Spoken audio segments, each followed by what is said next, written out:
And many people will tell their stories. General Khumalo will tell you, because General Khumalo became a bad person, especially as I had assigned him, Honorable Chair, to go to crime intelligence and work there at counterintelligence office, where he uncovered shocking things, which today is still uncovering within crime intelligence. The National Commissioner at the time was a Deputy National Commissioner of Police. He was deployed by myself to go and work at crime intelligence as an acting divisional commissioner there. He himself, he knows the bad things that were happening at crime intelligence. So crime intelligence has always been in the bad light to date. And we know that the members that are working there, if they're not getting their ways, and if you want to tighten up the screws, you want to lock up the ease of access to the resources of intelligence, the only response they know is to go and tarnish your image in the public space. So, Chair, I don't want to be long, but I want to indicate that I've been there before, and we've been there before. That's why even to date, the National Commissioner, myself, General Khumalo, still regarded as the bad ones. There is a division in the management of the SAPS.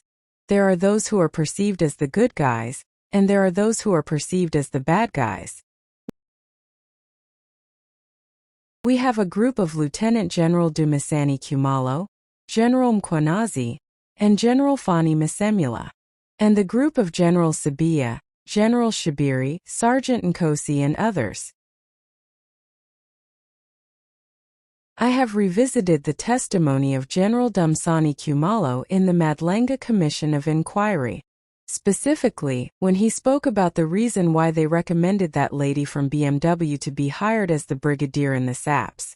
And I want to emphasize this: General Khumalo didn't take the decision. Him and other co-accused recommended the lady to be hired. As I was watching the Madlenga Commission, it reminded me of what happened in the cabinet inquiry. When Advocate Nguki Atobi asked the same question to Advocate Riley, this is what happened. Yes, thank you, Advocate Nguki. Thank you, Madam Chair. Advocate Riley, can I just ask you to start with, this is a disciplinary inquiry against Advocate Chauke, and the allegations which you said you are familiar with are that he supported or endorsed or promoted a decision to charge Major General Boyson and others with racketeering despite no evidence. Correct? You are familiar with that? That is correct, yes. Yes, and one of the, in fact, the only ground upon which he has been charged in relation to the Cato Mano issue is your report, correct? If I read the charges, that is correct, yes. Yes. Did you recommend that he should be charged with misconduct? No. Yes. And so that was a decision of the NDPP, not your decision. I wasn't involved in that decision. Yes. Now, I beg your pardon? What's the answer? Says, well, can you repeat your answer, Advocate Riley? I wasn't involved in that decision. And your recommendation is made a decision. That decision is then set aside by the High Court. On the logic of Advocate Batoi, you would be guilty of misconduct. I'm not guilty of misconduct. I disagree with you. No, I was part of a panel of 4 people. We were requested to review the evidence, which we did, and we made recommendations to the NDPP. We did not tell her to follow those recommendations. I understand precisely. That's exactly what happened to Advocate Chauke. He was not a decision maker. The decision maker was the NDPP. He is charged for recommending and supporting, which is precisely what you have done. And he is also charged because he comes from Gauteng and is involved in matters from KwaZulu-Natal. You come from Cape Town, you are involved in a matter in KwaZulu-Natal. So it seems to me that it's hypocritical for you to say, no, you should not be charged, but Advocate Chauke should be charged. I didn't institute any charges against Advocate Chauke. I never said he should be charged. You are there, you are incorrect. I see. So you would agree then that it would be wrong to charge Advocate Chauke merely for making a recommendation which is not binding on the NDPP? I did not make the decision. Neither do I know on what basis that decision was made. I understand that, but if you want us to go through the terms of reference, we can do that. It's clear on what basis the decision was made. I'm simply testing whether there is consistency inside the NDPP's office. That's why I'm asking you that you cannot be a hypocrite. It is either you agree with me that if the MK party succeeds, you should also be charged with misconduct, or you say, I don't agree with you, in which event that applies to you and it applies to Advocate Chauke. It's as simple as that. It's not as simple as that. Like I said, in our line of work, we make decisions every day. We also ask for opinions, and this was exactly what has transpired, to make a decision on recommendations to the NDPP. She wasn't bound by our recommendations. She says it in her internal memorandum to us that the final decision will lie with her. Yes, but in respect of the charges, I was, like I said, right, in respect of your first question, I was not involved in any way with the decision to charge Advocate Chauke. Yes, but I'm asking you for your opinion now. I hear what you're saying. On the 6th of July, 2025, in the media briefing by General Khumalo, this is what he said about what they have found on Kat Matlala's phone as they were investigating. At 10:05 in the morning, Vusimuzi Kat Matlala receives a copy of the letter of the disbandment of the political killing stars team from Mr. Brown Mokhotsi, who is an associate with the Minister of Police. I pause to remind you that this is the very same Brown Mokhotsi that the Minister of Police had denied in Parliament and later confirmed to be his comrade but not involved with police matters. But he's sending this communication. That's what we have discovered through the investigation. On the 14th of January 2025, Mr. Brown communicates with Mr. Vusimuzi Kat Matlala as follows. I quote, "Sure, don't forget to work on your invoices." On the 15th January, Mr. Vusimuzi Kat Matlala responds with a screenshot of an invoice that he has submitted to the South African Police Service, which I guess was due for payment on his contract. On the 26th of January 2025, Mr. Brown Mokhotsi sent a message to the Minister of Police, Senzo Mchunu, which reads as follows, I quote, "The guy of the funding in bracket 20 is also in Joburg from Tuesday. He is the one I said has a 3 billion contract with SAPS." Close quote. Open quote, again another message. "I am also meeting with the DNC and the COS today." Now, in the abbreviation, the DNC in the South African Police Service is referred to as the Deputy National Commissioner, and the COS would be, in this regard, the Chief of Staff. He says, "I'm also meeting with the DNC and Chief of Staff today in Durban for finalization of Khumalo and General Khumalo's matter." Close quote. Another message reads, "DNC is waiting for the Chief of Staff here. This is very significant." Close quote. This is extracted from the communication of the arrested person. So we ask ourselves a question: is there a theory of conspiracy targeting senior officers involving the Minister of Police in this country? On the 31st of December, we have seen Mr. Brown Mokhotsi sending the following message to the Minister of Police, which reads, "Minister, I'm going to get the case number and the judgment for you. Now we got something proven by the court. This is a matter now which either Sibia or the minister can charge Khumalo and apply Rule 9 of the disciplinary regulations of the South African Police Service. It took the Constitutional Court to release a man who was sentenced to life imprisonment through a forced Section 204 confession. Imagine, Comrade Senzo, after 30 years of democracy, having this kind of policing.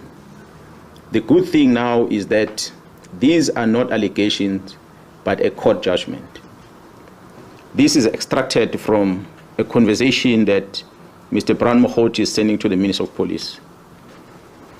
There is an interesting question that was asked by Julius Malema in the Ad Hoc Committee of Parliament when he was asking Advocate Johnson about the case against General Khumalo and co-accused. When we've got this other... So when this is presented before us, it looks like there are others who are treated differently and others are treated differently. But I'm happy that you are saying we are coming close to making more arrests with the 204 we got from NAGRIS. So my question will be, I'm moving from that one. When does it become an irregular appointment? And when does it become crime? Because there are so many people who got appointed, and there were reports that said, look, man, the due processes were not being followed, and we don't think this appointment was correct. And there are many institutions that deals with that if you are not satisfied with a certain process of appointment. And now we get a situation where one of the crime-fighting leaders in institutions like crime intelligence gets to be arrested with the other colleagues for appointment. I'm not saying it's big or small. There's no big corruption, there's no small corruption. Once it's characterized as corruption, it's big and deserving of the necessary attention. But on this labor process, irregular and crime, when does one become the other? Because if we're to follow what you did, we're going to lock up a lot of people who interfere with appointment of people. I'll tell you, for instance, now, in Johannesburg municipality, a CM was supposed to be appointed. He passes an interview. No, he first gets it shortlisted. He passes an interview. He passes the test that they go through after the interview, competency, whatever test. And political leaders who are outside government go and sit down and say, no, don't appoint this person. So we are subjected to those kind of things that politicians and other people can just do as they wish, but they never get arrested. Here is an arrest on a person that made a wrong appointment and didn't follow procedure or anything of that sort. When does it become irregular? When does it become a crime? So, Honourable Member, we looked at the institution, the position of the accused, and the influence they had in order to circumvent and manipulate the processes. It was different because this is an environment that is charged with upholding, which is part of law enforcement. And there was an active gratification to a person who should never have gotten the job, and they manipulated the processes as we've set out on pages 7 to 9 of the charge sheet. I agree with you that what is happening where it happens in the municipalities should not happen. I did also indicate that part of IDAC's mandate is looking at issues of dishonesty and issues of the municipal MFA or MFA. If those matters are referred, and these are positions that compromise a government and how a government runs, then we are fully within our mandate to look at it. None of those matters have come to the fore, but there's no distinction. One shouldn't be allowed in those processes as they are, because an appointment of the incorrect person, even in the municipality, robs South Africans of service delivery. That in itself is a huge impact that we can't afford. So those matters should be escalated. And if those matters are being dealt with by the Auditor General, I think that is where there's a gap. We have had this conversation, Honourable Malema, I know you don't want long answers, but we had this conversation with the Auditor General to say, We have to find a way where you make certain findings, especially those irregularities and wasted and unauthorized expenditure, non-service delivery because of the misuse of funds in municipalities. We must find a way for those matters to be referred. So we have had that engagement, but we haven't had any of those matters referred because the Auditor General can. But the Section 28 referral looked at the collective complaint.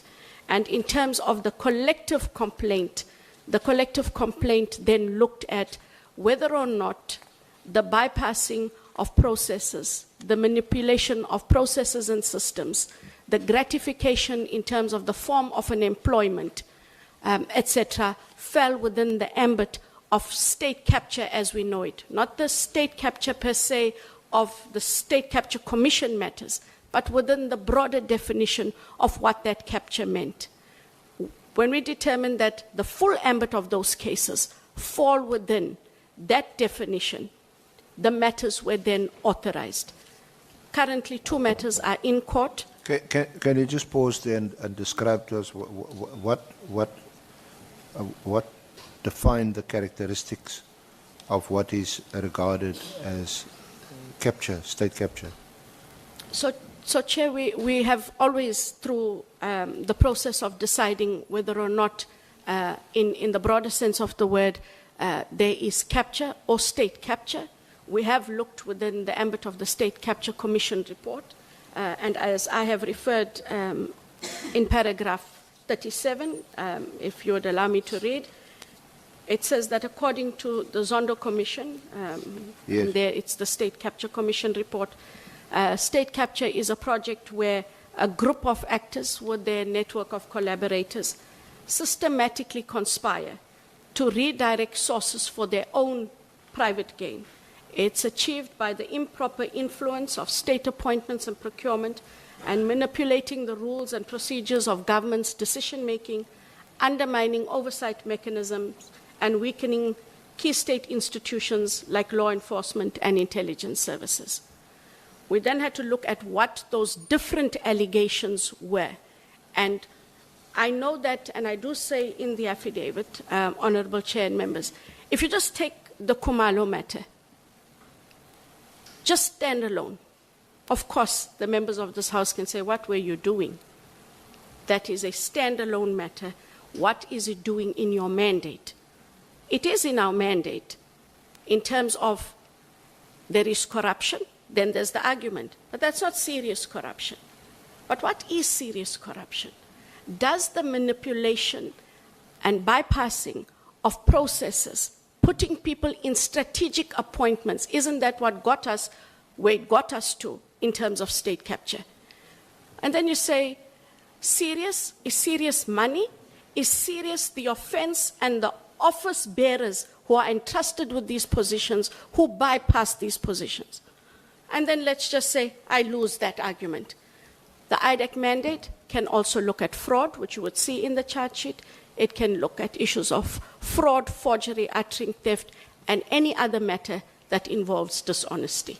So as it stands alone, even on its own, and you take the corruption and you say to me, Madam IDAC, it's gone.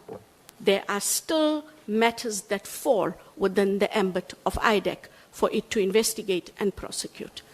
But like I said, we first looked at the entirety of the Section 27. When we go to court, we've taken them on as the matters as they stand, or else we end up, Honorable Chair and members, with issues of misjoinder and charging people for different things where they shouldn't be in the same matter. And so we were able to then, as part of this process, start with matter 1, which was the arrest of the Chief Financial Officer for the defeating and fraud. And then the second matter would therefore relate to the matter that we now discuss, which would be the arrest of Lieutenant General Khumalo and others. As you heard what Advocate Johnson said about that appointment, here is what General Khumalo said to the commissioners when he was asked about the decision. Paragraph concerning the appointment of Brigadier Mukwele, who used to work for BMW. before her appointment. Am I correct that she was appointed directly from BMW That is correct. to be a brigadier in subs? That is correct, Commissioner. What were the advertised requirements for the position? We were looking for the head of our technical support services. Without detailing it that much, so as we don't expose our covert methodologies, but it's a person, firstly, who's qualified in mechatronics, a person who can combine both mechanical engineering and electronical engineering to suit our covert activities needs. So those people are normally found then in these environments like BMW or Ford, because they are doing both electronical and mechanical engineering, or qualified, and they have experience. Was she based at the manufacturing plant, not at a dealership?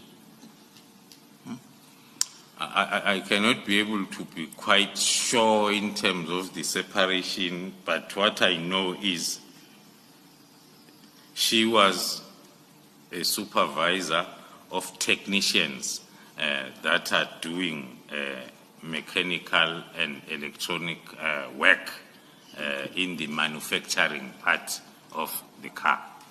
And so do you say that she met the advertised requirements?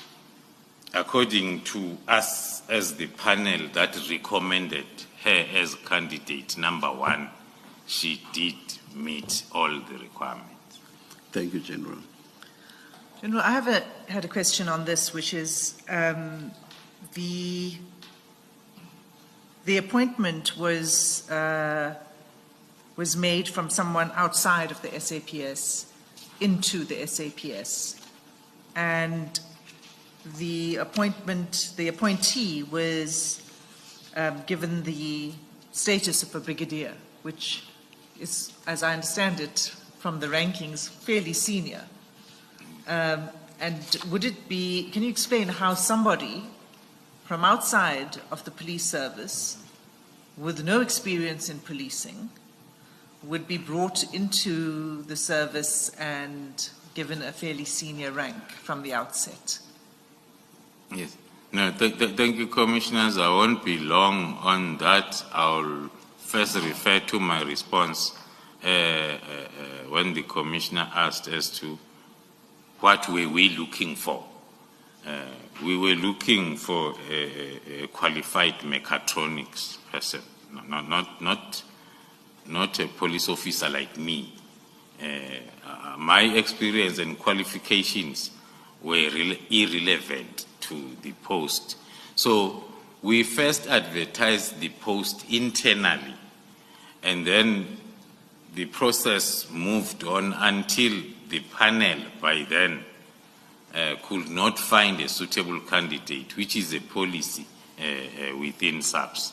And then that panel recommended for the post to be advertised externally, so as then we can get people that are qualified for the work that for the person that you are looking for.